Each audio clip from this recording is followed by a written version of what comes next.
ఇది చాలా ప్రమాదకరమైన స్థలము. ఇక్కడ నుంచి చాలా జాగ్రత్తగా రండి. ఎన్నో క్రూర మృగాలు కూడా ఇక్కడ ఉండే అవకాశం ఉంది. ఎవరు కూడా భయపడకుండా రండి. పుష్ప తగ్గేదేలే, ఎవడు భయపడేదేలే. నీ బొందరా, నీ బొంద. మచ్చా పావు మచ్చా.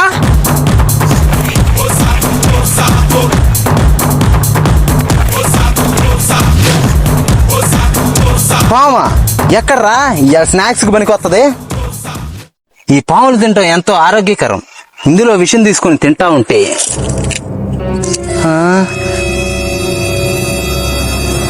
కర్రపిల్ల తోలురా ఇది. పుల్లకి పాముకి తేడా తెలియదు. వాడేం పుష్పారా రే అని బిలు. పుష్ప అది పాము కాదండి. పుష్ప రా. పాము కాదా? నేను భయపడ్డా అనుకున్నారా? భయపడలా. మీరు ఎలక్ట్గా ఉండాలా లేదా అని చెక్ చేసా.